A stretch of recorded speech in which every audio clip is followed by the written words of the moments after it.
Whenever I think of tequila sunrise, I think about Glenn Fry and the Eagles when I was a little kid. You know what? I've never had one before. This is going to be my maiden voyage of making one, so be sure to stay tuned to see if I can make a sunrise or if it'll just set.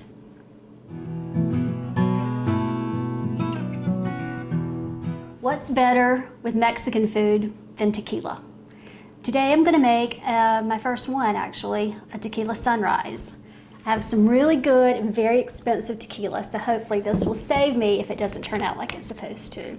There's a trick in making the sunrise in the glass. We'll see how it works. Okay, so I have a martini shaker full of ice, and to that I'm going to add a couple of shots of good tequila. And it smells good.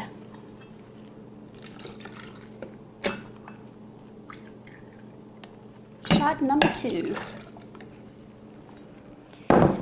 Then we're going to fill the rest of the martini shaker with orange juice. I like the kind with pulp, so this has a little bit of pulp in it. So we just want to shake to mix the tequila with the orange juice. And then divide them between 2 glasses.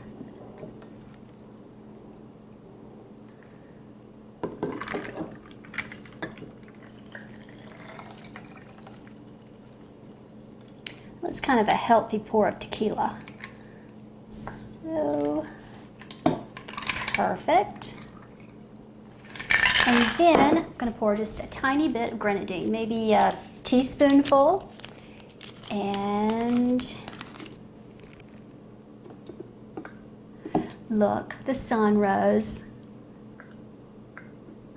Isn't this a cool drink?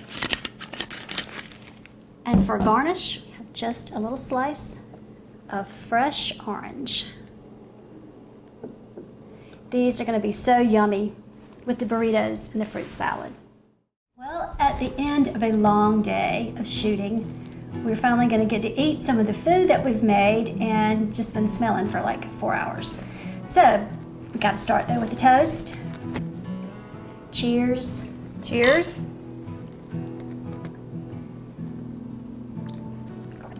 Oh, these are the ones with the tequila. I made some that weren't quite as strong. Yeah, we got the strong ones. It'll be okay. I actually snuck it in there on her. She didn't know. It'll be okay.